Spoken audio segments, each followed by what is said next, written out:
দেশজুৰি আজি মটৰ শ্ৰমিকে আহ্বান জনাইছিলে 24 ঘণ্টীয়া চকা বন্ধ আৰু পুৱা 5 বজাৰ পৰা কাইলৈ পুৱা 5 বজালৈ সেই বন্ধ ইতিমধ্যে চলি আছে।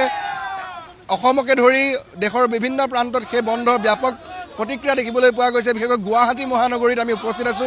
গুৱাহাটী মহানগৰীটো আজি যিসমূহ বাণিজ্যিক বাহন সেইসমূহ এক প্ৰকাৰ স্তব্ধ হৈ পৰিছে, এক প্ৰকাৰ বন্ধ কৰি তুলিছে আৰু প্ৰতিবাদ সাব্যস্ত কৰিছে যিসকল মটৰ শ্ৰমিক আছে তেওঁলোক আমি পৰিৱেশ দেখুৱাইছো। শ্ৰম সংহিতা যি আইন নতুনকৈ বলবৎ কৰা হৈছিলে সেই শ্ৰম সংহিতাৰ আইনৰ বিৰোধিতাৰে সেয়া বাতিল কৰাৰ দাবীৰে এক প্ৰকাৰ উত্তপ্ত পৰিস্থিতিৰ সৃষ্টি কৰিছে আৰু যিসমূহ বাহন এই দাবী নামানি চলাইছিলে সেই বাহনসমূহ খানাপাৰাত এক প্ৰকাৰ স্তব্ধ কৰি দিছে, ৰখাই দিছে। আমি পৰিৱেশ এই মুহূৰ্তত দেখুৱাইছো। এনেকৈ বিভিন্ন যিসমূহ সংগঠন আছে মটৰ শ্ৰমিকৰ সেই সংগঠনসমূহৰ ঐক্য প্ৰচেষ্টা এক প্ৰকাৰ তেওঁলোকে আজি এই প্ৰতিবাদ কৰিছে। আমি পৰিৱেশ এই মুহূৰ্তত দেখুৱাই গৈছো। কিছু আমি কথা পাতিবলৈ যত্ন কৰিম, তেওঁলোকৰ পৰা জানিবলৈ যত্ন কৰিম, তেওঁলোকৰ যিসমূহ দাবী আছে সেই দাবীসমূহৰ কথা কিছু আমি সুধিবলৈ যত্ন কৰিম, জানিবলৈ যত্ন কৰিম। কাৰণ দীৰ্ঘদিনীয়া দাবী আৰু আজি তাৰিখত তেওঁলোকে অৱশেষত 24 ঘণ্টীয়া সেই বন্ধ দিবলৈ যিহেতু তেওঁলোক বাধ্য হৈছে, যাৰ বাবে এক প্ৰকাৰ স্তব্ধ হৈ পৰিছে আজি সমগ্ৰ ৰাজ্যখনতে যান জঁট। আমি কিছু কথা পাতিবলৈ যত্ন কৰিছো। দীৰ্ঘদিনীয়া আপোনালোকৰ দাবী, আজি আপোনালোকে প্ৰতিবাদত নামিব লগা হৈছে। ইতিমধ্যে চকা বন্ধ 24 ঘণ্টা আপোনালোকে আহ্বান জনাইছে। অকণমান চাওক, আজি আমি বাধ্য হৈছোঁ। মটৰ শ্ৰমিকসকল সদায় দেশৰ সেৱা কৰিছে, ৰাইজৰ সেৱা কৰিছে। মটৰ শ্ৰমিকসকলক দেশৰ অৰ্থনীতি টনকিয়াল কৰিছে। কিন্তু সেই মটৰ শ্ৰমিকসকলক চৰকাৰে দীৰ্ঘদিনীয়া বঞ্চনা লাঞ্ছনাৰ অন্তত আমি মটৰ শ্ৰমিক বিভিন্ন ধৰণৰ দাবী আজিলৈকে তেওঁলোকক দিছোঁ আমি দাবী পত্ৰ, কিন্তু তেওঁলোকে আমাৰ দাবী মানিবলৈ কোনো কৰা নাই, বাধ্য হোৱা নাই। আমাৰ মটৰ শ্ৰমিকৰ মুখ্য দাবীৰ ভিতৰত অন্যতম দাবী আছিলে মটৰ শ্ৰমিকসকলৰ কাৰণে কল্যাণ আঁচনি, বৃদ্ধ বয়সত যাতে পেঞ্চন পায়, মটৰ শ্ৰমিক দুৰ্ঘটনাগ্ৰস্ত মটৰ বিনামূলীয়া চিকিৎসা পায়, মটৰ শ্ৰমিকসকলৰ পৰিয়ালৰ শিক্ষাৰ দিশত আগবাঢ়িব পাৰে। এই বিভিন্ন দাবী লৈ কেন্দ্ৰীয় আমাৰ ৰাজ্য চৰকাৰে এটা দাবী প্ৰস্তুত কৰিছে মটৰ শ্ৰমিকৰ সামাজিক সুৰক্ষা আঁচনি।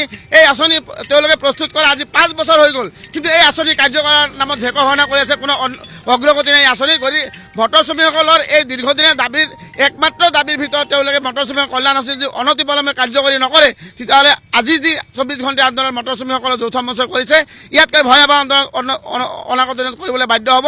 কাৰণ অসমৰ চৰকাৰে মটৰ শ্ৰমিকসকলক মানসিকভাৱে হাৰাশাস্তি কৰিছে, আৰ্থিকভাৱে হাৰাশাস্তি কৰিছে, তেওঁলোকক জীয়াই থকাৰ অধিকাৰৰ পৰা বঞ্চিত কৰিছে।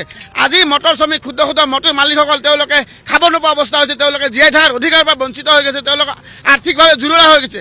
লকডাউনৰ সময়ৰ পৰা এই মটৰ শ্ৰমিকসকলে বিভিন্ন দিশত হাৰাশাস্তি হৈছে, কিন্তু চৰকাৰে এই মটৰ শ্ৰমিক বেচৰকাৰী খণ্ডৰ মটৰ মালিকসকলৰ পৰা সুবিধা আদায় কৰিছে, চৰকাৰী কামত নিয়োগ কৰিছে, ইলেকশ্যনৰ সময়ত তেওঁলোকে ব্যৱহাৰ কৰিছে, কিন্তু এইখিনি শ্ৰমিকক এইখিনি মটৰ মালিকক তেওঁলোকে কোনো ধৰণৰ সা সুবিধা দিয়া নাই। গতিকে আমি আজিৰ আমাৰ যিখিনি দাবী তাৰে মুখ্য যিটো দাবী আছিলে যে মটৰ শ্ৰমিকসকলৰ কাৰণে চৰকাৰে যিটো কল্যাণ আঁচনি প্ৰস্তুত কৰিছে, অনতিপলমে অনাগত বিধানসভা নিৰ্বাচনৰ আগত এই আইন কাৰ্যকৰী কৰক।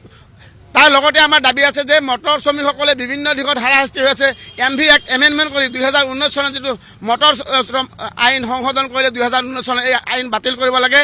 আৰু মটৰ শ্ৰমিকৰ কাৰণে অতি দুৰ্ভাগ্যজনক আৰু শাস্তিমূলক যিটো হিট এণ্ড ৰান আনিছে, এই হিট এণ্ড ৰান অনতিপলমে বাতিল কৰিব লাগে। তাৰ লগতে আমি দাবী ৰাখিছোঁ যে মটৰ শ্ৰমিকৰ কাৰণে দীৰ্ঘদিনীয়া যিবিলাক দাবী আছে অনতিপলমে চৰকাৰে এই দাবী পূৰণ কৰিব লাগে। অন্যথাই আজিৰ সৰ্বভাৰতীয় ধৰ্মঘটৰ লগত আমি মটৰ শ্ৰমিক ক্ষুদ্ৰ ক্ষুদ্ৰ মটৰ মালিকসকলে সমৰ্থনত আজি 24 ঘণ্টা অসমৰ মটৰ শ্ৰমিক সংগঠনৰ যৌথ মঞ্চই আমি ধৰ্মঘট পালন কৰিছোঁ। 24 ঘণ্টা চকা বন্ধ অসমত শান্তিপূৰ্ণভাৱে পালন কৰা হৈ আছে। কিন্তু ইয়াৰ পিছত যদি চৰকাৰে আমাৰ এই দাবীৰ প্ৰতি গুৰুত্ব নিদিয়ে, অনাগত দিনত আমি 48 ঘণ্টা 72 ঘণ্টা আৰু অনিৰ্দিষ্টকালীন চকা বন্ধ কৰাৰ কাৰণে আমি প্ৰস্তুত আছোঁ।